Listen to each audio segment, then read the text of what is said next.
बम रखने का मुकेश जी अंबानी के घर के सामने और मनसुख हिरेन की हत्या करने के मामले में मास्टरमाइंड जो थे वो मुंबई के पुलिस आयुक्त, माजी पुलिस आयुक्त थे। मुझे ताज्जुब है देवेंद्र फडणवीस साहब का कि आज महाराष्ट्र के गृह मंत्री है, ये पुलिस प्रोसीजर भी उनको पता नहीं है। इसके बारे में बड़ा ताज्जुब है कि इस प्रकार की पुलिस प्रोसीजर जो है। मैंने एक किताब लिखी है,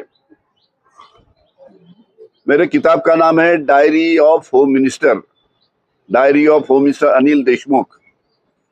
इस किताब में सारी घटना का उल्लेख किया है। ये किताब मैंने 14 महीने जब जेल में था, जेल में लिखी है। 18% जीएसटी हे खतावर आहे। म्हणजे एखाद्या शेतकऱ्याने समजा 10,000चं खत घेतलं तर 1800 रुपये ते जीएसटीला भरावं लागतात, सरकारमध्ये भरावं लागतात। आणि त्याच 1800 मग सरकार आमच्या लाडल्या बहिणीला 1500 रुपये देते। लाडल्या बहिणींनी त्याचा उपयोग घ्यावा, जेवढा जास्तीत जास्त फायदा आहे तो घ्यावा। पण ही लाडली बहीण योजना या सरकारने जी आणलेली आहे ती फक्त निवडणुकीपर्यंत आहे।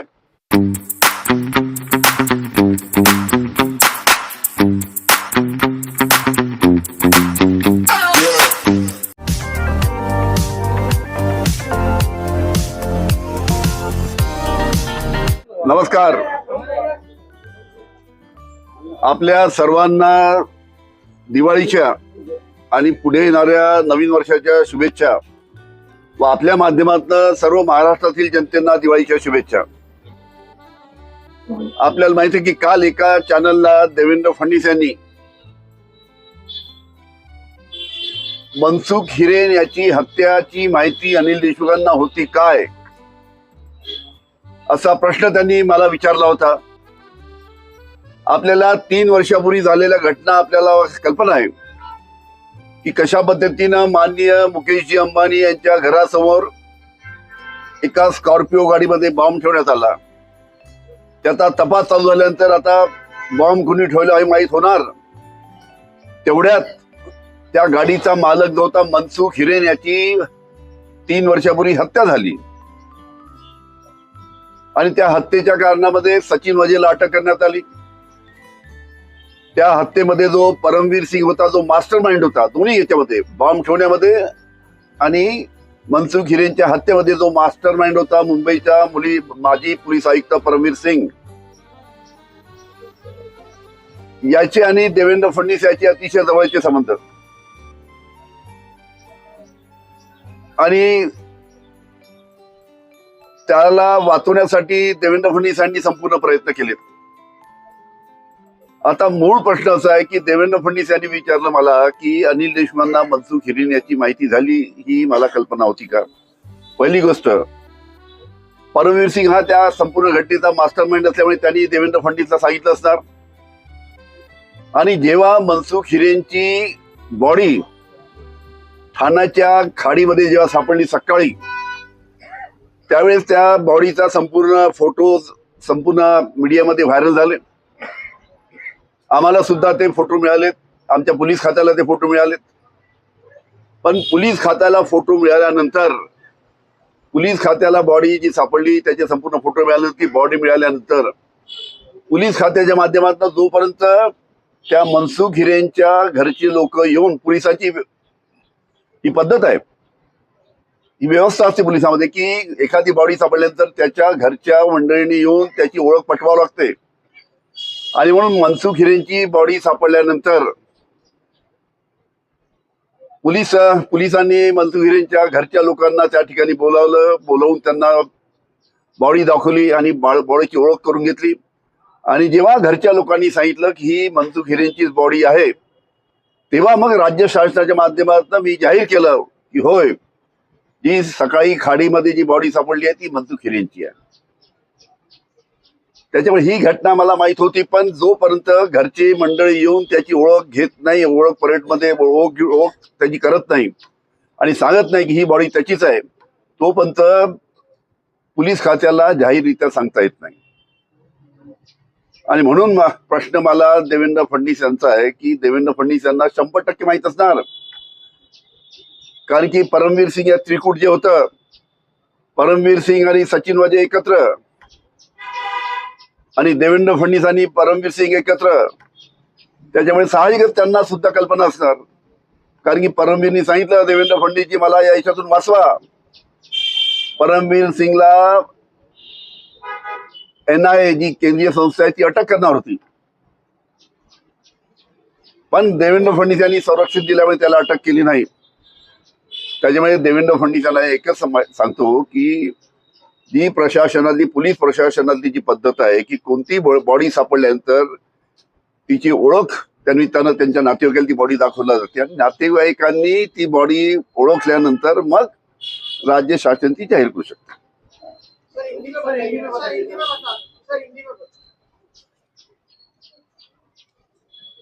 कल माननीय देवेंद्र फडणवीस कि 3 साल पहले जो मनसुख हिरेन की हत्या हुई, इस हत्या के बारे में अनिल देशमुख को खबर थी या नहीं, ऐसा सवाल उन्होंने मुझे किया था. इसका मैं उनको जवाब देना चाहता हूं. आप सभी को मालूम है कि 3 साल पहले माननीय मुकेश जी अंबानी इनके घर के सामने एक स्कॉर्पियो गाड़ी में बम रखा गया. उसकी इंक्वायरी चालू हुई और इंक्वायरी इस हद तक पहुंची कि 1-2 दिन में शायद किसने बम रखा है मालूम पड़ेगा. उस वक्त उस स्कॉर्पियो गाड़ी का जो मालिक था मनसुख हिरेन, इसकी हत्या कर दी गई, इसका खून किया गया. इस खून के सिलसिले में सचिन वाजे को अरेस्ट किया गया और इस दोनों घटना की, बम रखने का मुकेश जी अंबानी के घर के सामने और मनसुख हिरेन की हत्या करने के मामले में मास्टरमाइंड जो थे वो मुंबई के पुलिस आयुक्त, माजी पुलिस आयुक्त थे. और ये परमवीर सिंह और देवेंद्र फडणवीस ये बहुत नजदीक है. जैसे परमवीर सिंह और सचिन वाजे इकट्ठा थे, एक साथ थे, वैसे देवेंद्र फडणवीस और परमवीर सिंह भी इकट्ठा थे.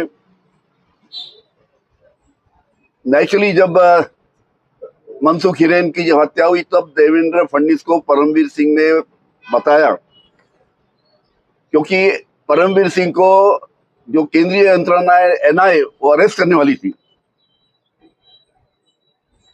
और परमवीर सिंह देवेंद्र फडणवीस और बीजेपी को और जो केंद्रीय नेता है उनको सरेंडर हुए, उनको बचाया गया, अरेस्ट नहीं किया गया करके. मेरा कहना है कि कोई भी जब घटना, एक आधी बॉडी जब मिलती है, जैसे मनसुख हिरेन की बॉडी मिली सुबह 6 बजे, बॉडी मिलने के बाद में हमको मालूम पड़ गया था पुलिस डिपार्टमेंट को मनसुख हिरेन की ही बॉडी है.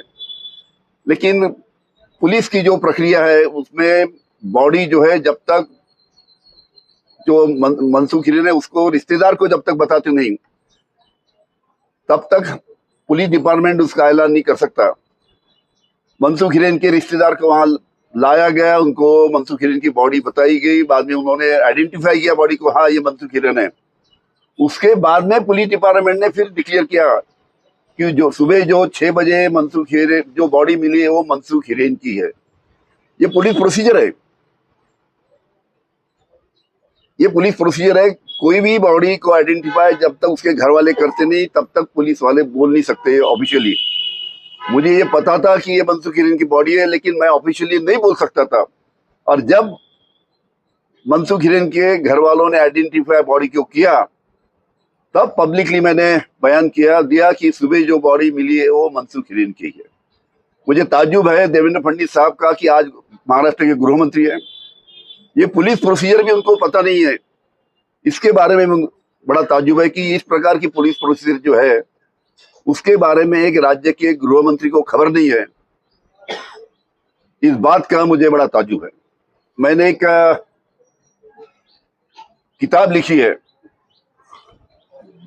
मेरे किताब का नाम है diary of home minister, diary of home minister Anil Deshmukh.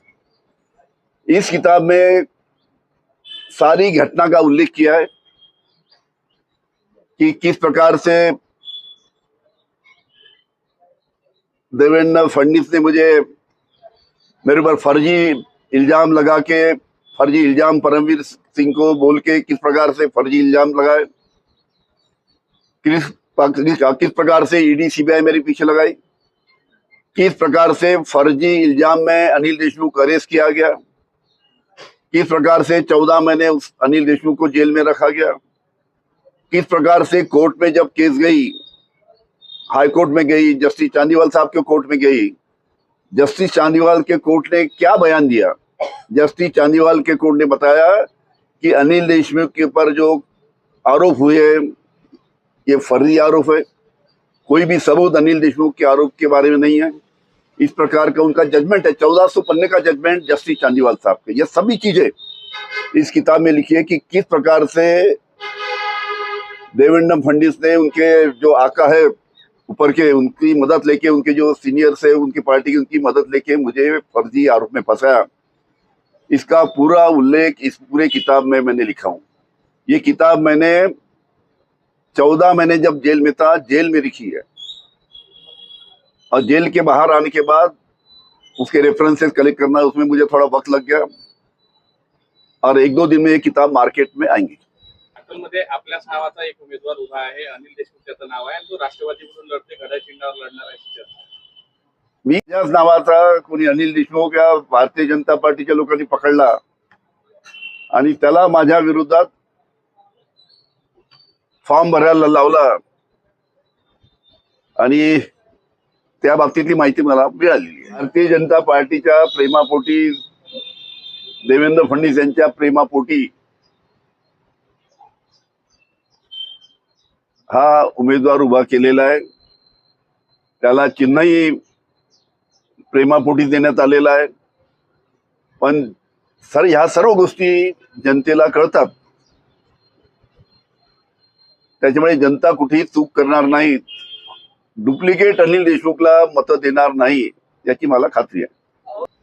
आज संपूर्ण महाराष्ट्रामध्ये जी परिस्थिती आहे, आज महागाई मोठ्या प्रमाणात वाढली आहे, मोठे मोठे उद्योग महाराष्ट्राच्या बाहेर गुजरातमध्ये गेल्यामुळे युवक नाराज आहेत, शेतकरी तर अतिशय नाराज आहेत। सोयाबीन निघाला, आता सोयाबीनचा भाव 35 से 36 भाव आहे, सोयाबीनला भाव नाही। आता 8-10 दिवसात कापूस निघेल, कापसाची परिस्थिती सुद्धा तशीच आहे। जीएसटी लावून ठेवलेलं आहे, खताच्या किमती वाढल्या, तुमच्या इन्सेक्टिसाइडच्या किमती वाढल्या,